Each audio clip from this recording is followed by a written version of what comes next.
Good morning, everyone. Happy Wednesday. It's Wednesday, July. I wish it were July. January 5th, 2022. And we have a really cool day today, actually. So we're going to talk all about it and get you set up for the day astrologically and see what's going on in the stars. Hi, Seraphin. Nice to see you. Good morning. Let's look and see what's going on for today. So it is a waxing moon still, so it's a great time to get things to flow into your life. It's about energy that you want to invoke, so attracting new things into your life, because we're going from the new moon to the full moon. We had our new moon this weekend on Sunday on January 2nd, and we're going to be in this new moon phase for a few weeks. I think it's January 14th that we'll have our full moon. So you just want to look at what it is that you want to bring into your life and really focus there. And we'll talk more about how you can do that. So yeah, your full moon actually is on the 17th of January. So keep that in mind. So good morning, Common gave you. Nice to see you. So it's Mercury's day today, and Mercury is in its shadow period. That's the period in which the planet of communication is starting to slow down.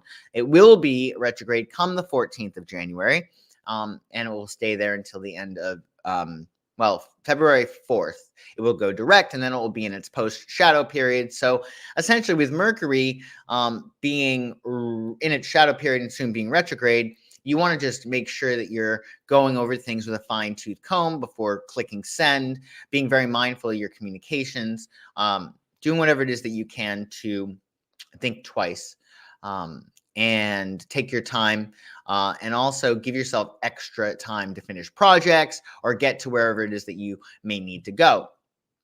Moon is in Aquarius today, like James Dean. James Dean actually had an Aries rising and a Scorpio moon. Usually with Aquarius, Aquarians are usually rebels with a cause, whereas Aries doesn't really have a cause. They can be rebels without a cause, which makes sense in regard to the movie that he was in, right? Good morning, Grandma Nay. Nice to see you. Is it super cold where you are? Oh, geez.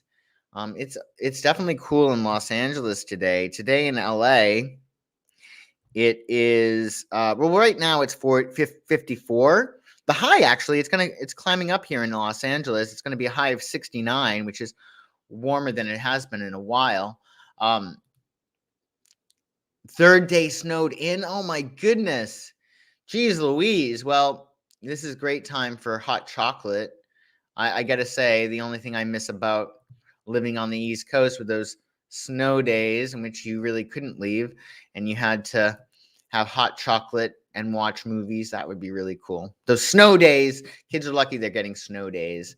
We have the Aquarius moon today, and it's going to enter Pisces tonight at 7:16 p.m. EST. The Aquarius moon for most of your day today is good for dreaming up ideals, social pursuits, creative projects, hanging with friends, and doing something unusual. Oh my goodness. Yikes. -8? Grandma Nay, I hope you're keeping warm. Do you have a hoodie?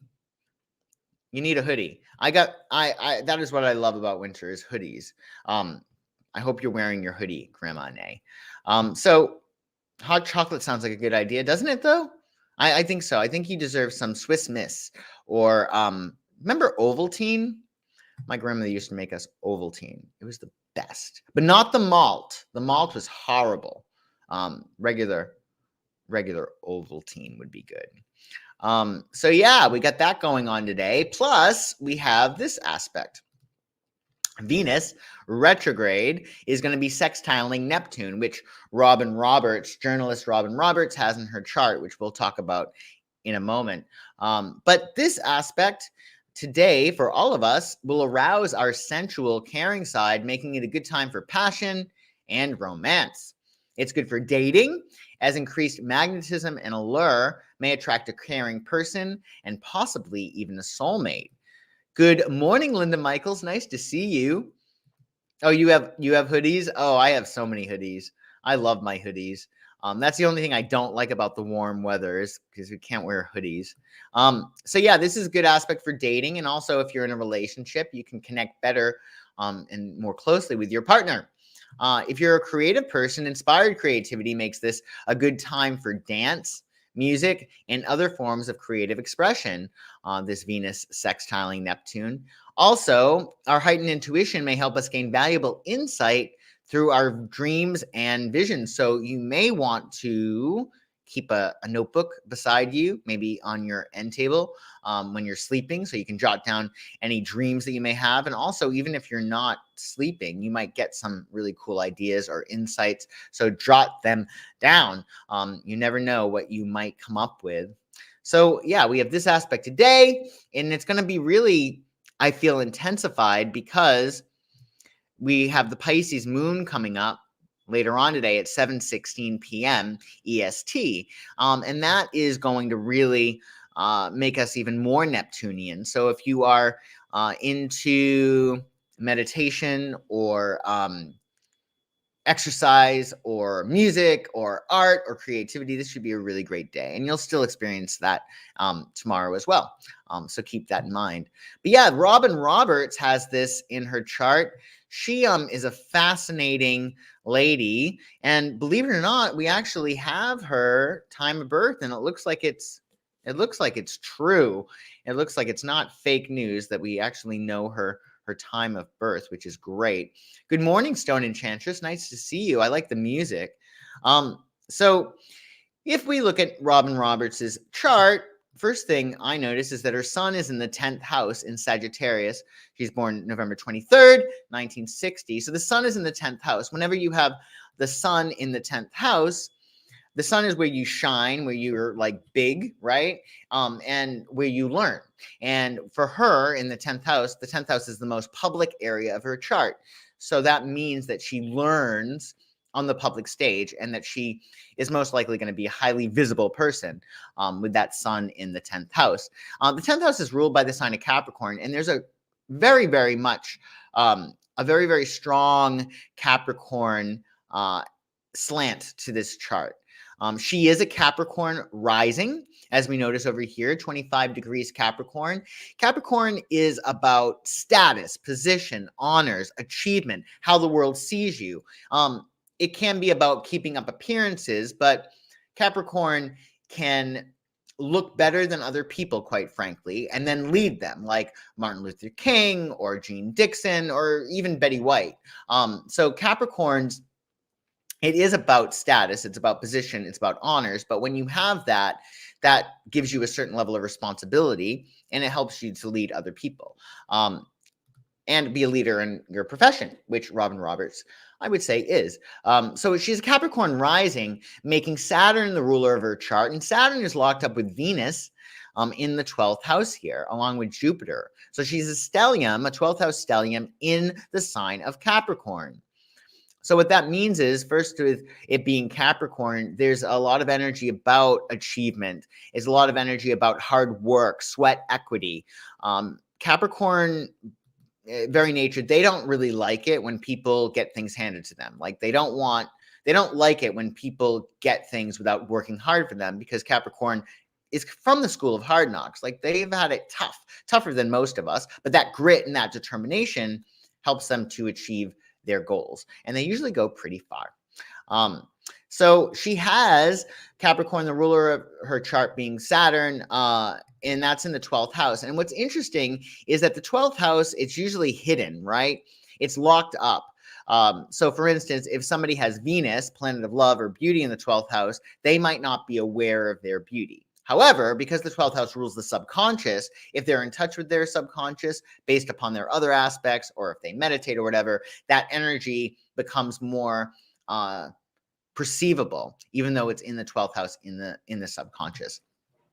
So she has that a lot of Capricorn, a lot of achievement energy in her subconscious, which I think with their Capricorn rising, it makes it easy to flow that subconscious energy throughout her throughout her chart, throughout her life.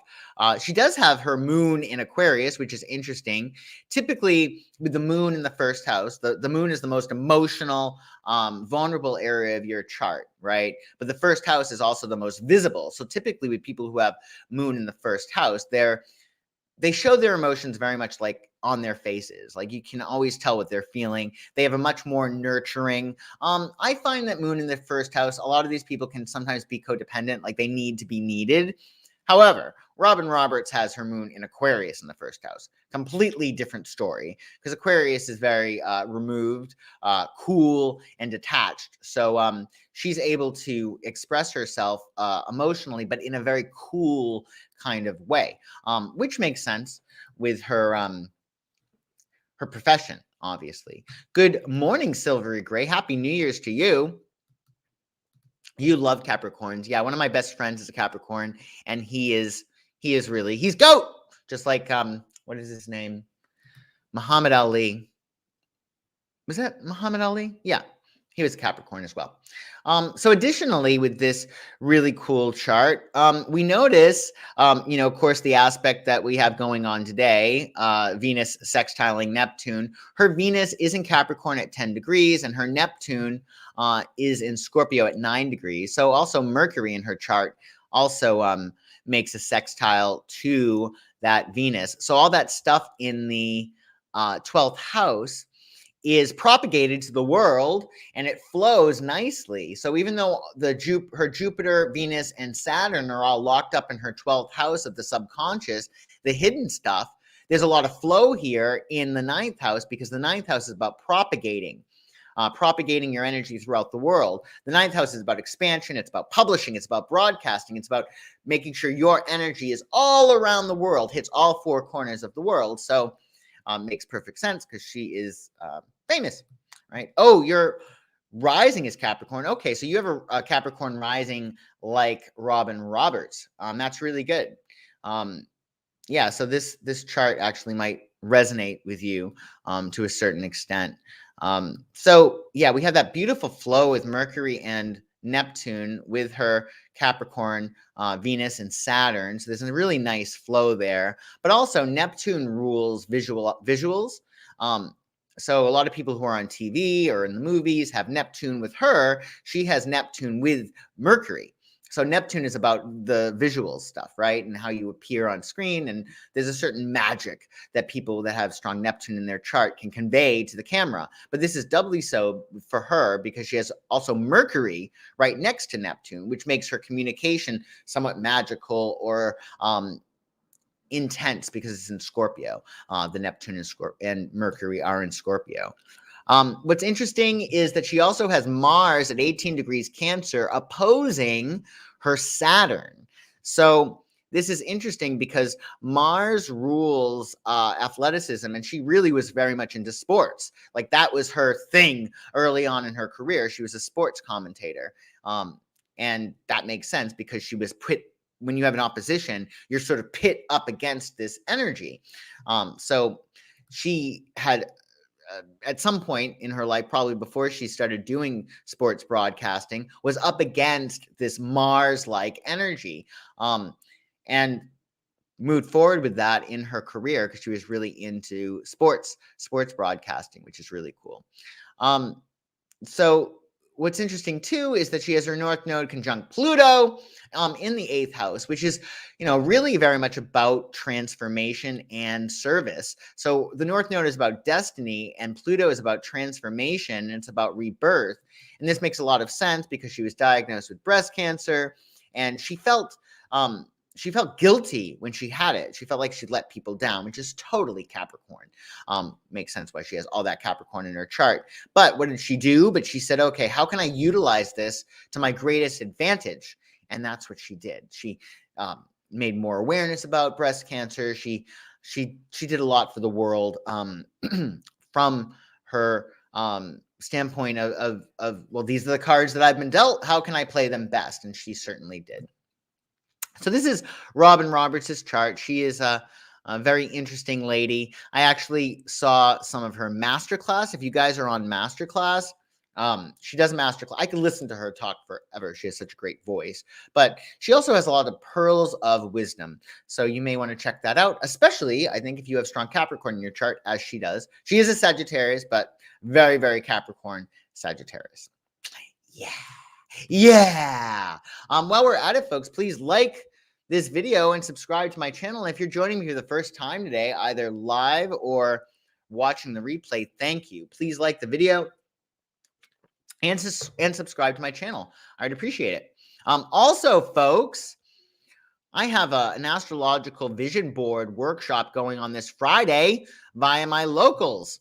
And it's going to be really, really cool. And we're doing this for a few reasons. One, it's the new year, right? So it's all about hopes, dreams, wishes. What do you want to create for this new year for yourself? But plus, we're in the new moon cycle. And in fact, with the new moon, it's all about attracting new things into your life. And really, the main rule of law of attraction is you get what you concentrate on.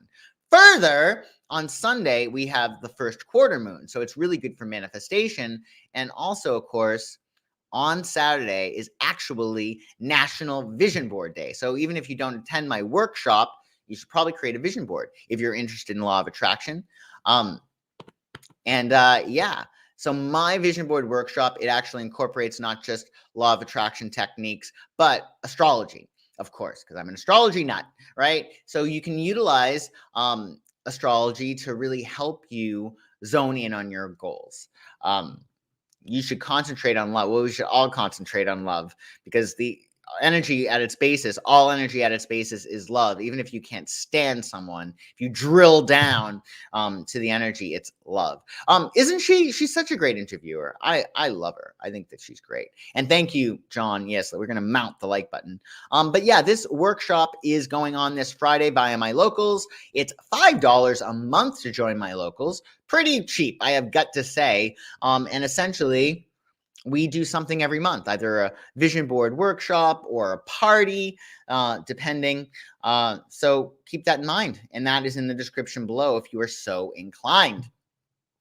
Additionally, tomorrow we have this going on. We have the moon in Pisces, of course, and it's a waxing moon. But this guy is Khalil Gibran. So Khalil Gibran was a Lebanese writer, and tomorrow we will be reading most likely one of his poems called Speak to Us of Love. Now, tomorrow is his birthday, that's why we're doing this, but also it really speaks to Capricorn understanding and perspective, and I just thought it was fascinating, and I learned so much more about Capricorn, the sign of Capricorn, from reading this poem. So we'll read Khalil Gibran's poem, Speak to Us of Love, tomorrow, and talk more about the aspects. So tomorrow, we are still under the waxing moon cycle, so it's all about drawing new things into our lives, of course. It's Jupiter's day, so Jupiter is all about expansion and growth and really going far and wide. So think about what it is that you want to create. And I think a big thing in terms of moving forward, in terms of your hopes, dreams, wishes, and goals, I find that a lot of people are sort of dancing below the ceiling. Like they are afraid of being too much or too big. And really, it's a matter of allowing yourself to be big and to not fear bigness. And that is going to be really key for Thursday. Good morning, Diane. Better late than never. That's what I say. Additionally, tomorrow, just so you have a leg up, because I'm starting at 9 tomorrow Pacific and 12 Eastern, and you may be on the East Coast, etc. But we will have a Pisces moon, in addition to it being Jupiter's day. Pisces keywords and phrases include imagination, the subconscious, romance, dreamy, osmosis, creative, intuitive, escapism, evasion, indulgent, kind, and shy. So it's a very porous moon tomorrow. And because we are under the new moon cycle, I would really suggest tapping into this Pisces energy, because in life we get what we subconsciously believe that we are, right? So if you wind up with osmosis being one of the things that rules tomorrow and later on today with Pisces, if you wind up spending time with energies that you want to emulate or be like, you're gonna really benefit from this Pisces moon. So if anybody has Audible is great. So it's like this new book on tape thing. I don't know actually how new it is, but it's great. It is, you have to pay for it. But what they have, part of your subscription that's included in your subscription, are all of these affirmations. So if you type in affirmations and then click the box free with my subscription or included, you'll get a whole bunch of affirmation downloads that you can use. So there's some for exercise, there's some for gratitude. There's so many. So that could be really, really great. So check out Audible. And if you have Audible, you will find those free downloads for affirmations for whatever it is that you want. And if you keep listening to it, it'll get in because you keep hearing these things, these affirmations or these thoughts. Your subconscious is like, well, I keep hearing it. It must be true. And then it lets it in, and then you're able to create your reality. Oh, lots of Pisces here. Okay. You have two Pisces children. Wow. That's a big deal. Plus Pisces yourself. Well, I gotta say, Pisces are the celestial favorite this year because Jupiter is in Pisces now, and it's going to be there until May. Then it's going to leave Pisces for Aries, but then it's going to go back into Pisces October 28th till December 22nd. So it's a good year for Pisces. It's a really, really good year. So yeah, that's about it for, you're a Pisces too, Quilla? You're in for one hell of a year. It's going to be a good one. This is Pisces year. Saturn in Pisces. Well, Jupiter's going to be in Pisces, Diane, so you're probably going to be fine. Jupiter offsets Saturn. Saturn offsets Jupiter, so it's sort of like a draw. So yeah, thank you guys for joining me today on this wonderful Wednesday. Please be sure to like this video and subscribe to my channel if you haven't already. And of course, if you're looking to find out what's in your cards for 2022 and what's going on in your astrology chart with this new moon in Capricorn, or where Jupiter and Pisces, where you're going to be lucky this year, all the stuff that's going on in your astrology chart, we'll look at that for you as well. So if you want to get a reading, just check out my website, psychicsun.com. The link to that is in the description below. So I hope you guys have a really, really great day and fun, and be sure to enjoy your Aquarius moon and the aspects today and your Pisces moon later. And I will see you tomorrow at 9 Pacific, 12 Eastern. Bye-bye.